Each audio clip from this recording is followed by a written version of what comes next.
Thanks, sis. Well, we are back here. And first, before we even get into it, I want you to introduce yourself. I want you to start with your first name, your title, and let's just get into it. Of course. So my name is Ashley Banks. I'm the SVP of Revenue over at Group Black.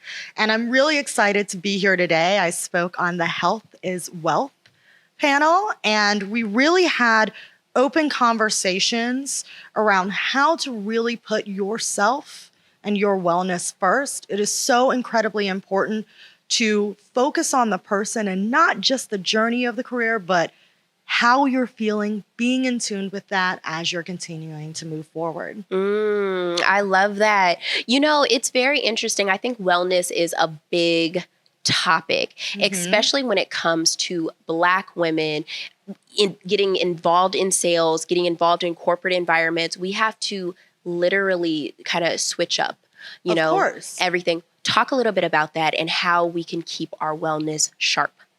So I think one thing that really struck a chord with me is that a lot of the panelists have spoken about literally hitting rock bottom, having to be wheeled off of planes, going to the hospital, like getting to that point just to take care of yourself. Yeah. And what was so exciting was seeing people take the first step of just being able to have a panel where we are speaking openly about what we're doing to put ourselves first. What I would say is, because I'm forgetting the question.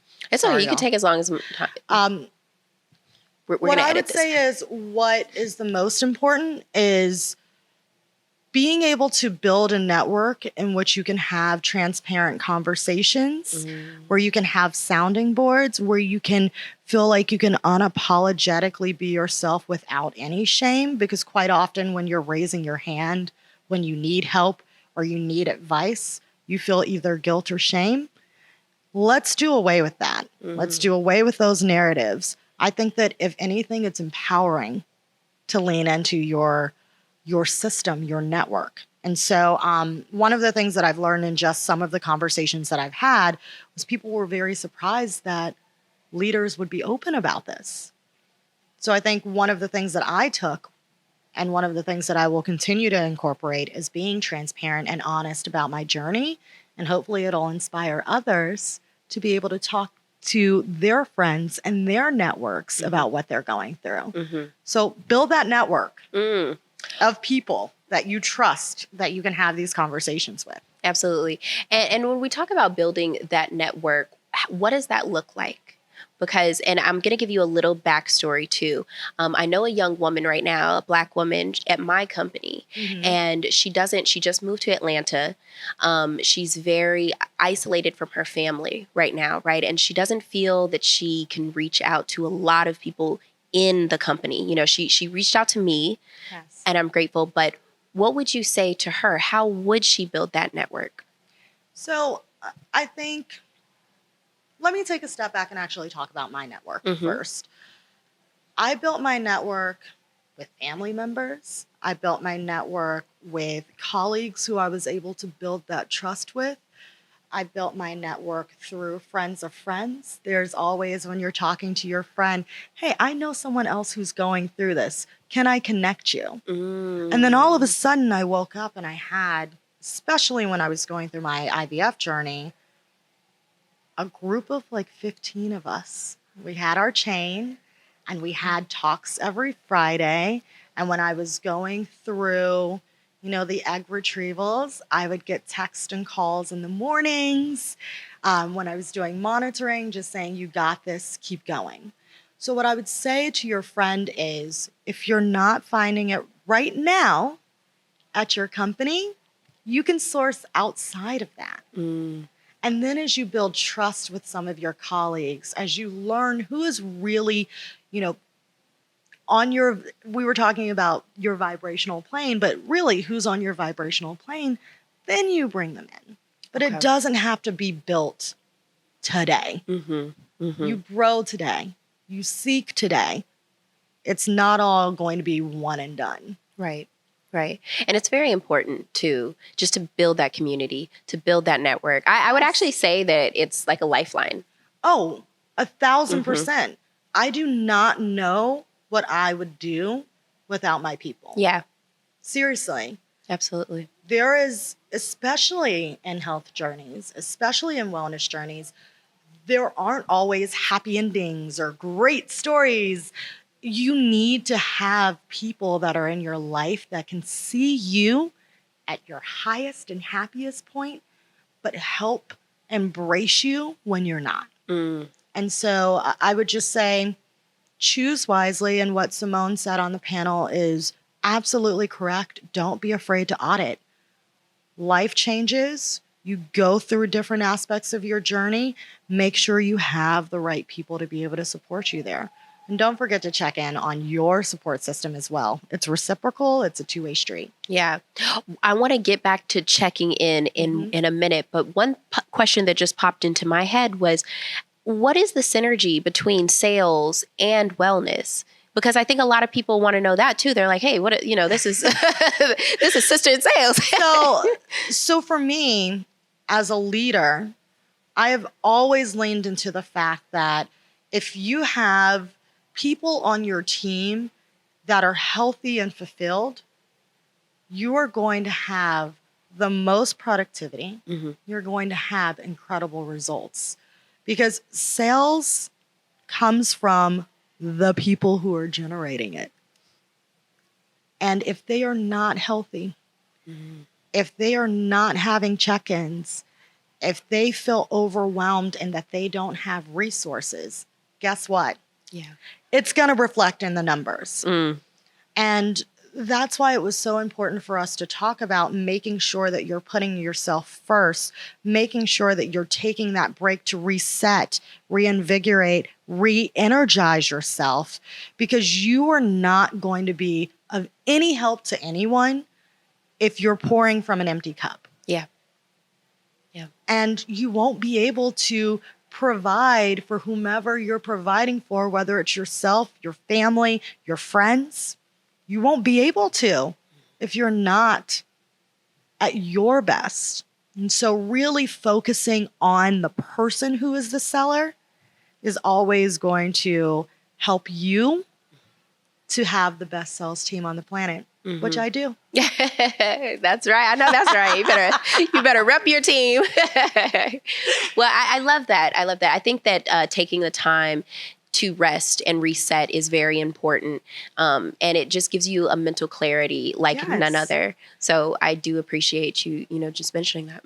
And not just resting and resetting. It's really important to raise your hand if you need that time and to take that time. I don't see it as a form of weakness to say, hey, I can't do this today, or I need X, Y, and Z time to produce this to the best of my ability. I see it as empowerment. I see it as someone who understands to delegate, but I also see it as someone who understands themselves and their strengths and where they are in that moment. And as a leader, that's what I look for. I need to know that you will tell me when you need help, and I want you to trust that I have your back. And so try to develop that relationship with your leaders. Leaders out there, make sure you're checking in on your teams and asking these pointed questions of how they're doing, because I don't want anyone on my team suffering in silence. Yeah. I'm not doing my job if that's happening. So make sure to check in on your teams. Check in on your leaders too. Like, Ashley, you okay? You good? I like that. That was, you literally hit the nail on the head, because I was going to ask you, what does that look like? What does a leader checking in on employees look like? And you answered that. So I guess yesterday in the session, I don't know if you were there, the morning session, but Denise, she said that Black women don't ask for help. No. We don't ask for help. And I love speaking to you and hearing this. How can we? How can we be vulnerable enough to ask for that help that we need? That's the thing. It's being vulnerable, but also giving ourselves the grace to be vulnerable. I feel like we put so much on ourselves. We carry the weight of the world on our shoulders. We have been told you have to work X times harder just to make it. And I am here today in my power and my truth to give the grace to make mistakes, give the grace to be able to grow for them, but also give people the grace to say, you know what? I need you to work on this so that I can either work on myself or work on a different project that I could seriously do to the best of my ability. So I think it comes from a place of trusting who your leader is, having open and honest conversations, and having clarity in what you need. So really be prescriptive. Your leaders are sometimes very, very busy. So what I tell people is, be clear with me. I have 1,000 things running through my head. Yeah. What are the 2 things you want me to get done for you? And I got you. And that doesn't make anybody less of a person, No. weak. It doesn't, I think that's the notion, though. I think that is the notion, because I have trouble with that sometimes, where I think that, well, if I ask for help, then people will think that I'm incompetent. Yes, exactly, right.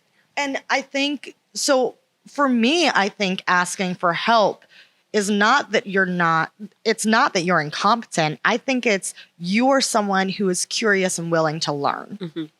And so when you're asking for help, sometimes it's, Ashley, can you do this for me? Because I need to focus on X, Y, and Z. Mm-hmm. Put it in the language of the leader. This opportunity is X million dollars. I need your help with it because I'm working on another one. Yeah. I also think that, again, asking questions and pushing your leaders, who are more and more leaders are focusing on being more empathetic today, asking them questions. Yeah. Speaking to them about how you're doing and what you need for resources is going to help them to change the way that they are actually managing you. Like what I'm hearing from you is normalizing this conversation. Yeah. Yes. Yeah. My team will tell me what they need. Mm-hmm. And they know that I will do my darndest to be able to help them to get the resources that they need. Wow. But as a leader, you have to build that trust and instill that trust. And if you're going to have an open door policy, really make it an open door policy. Really make it an open door policy.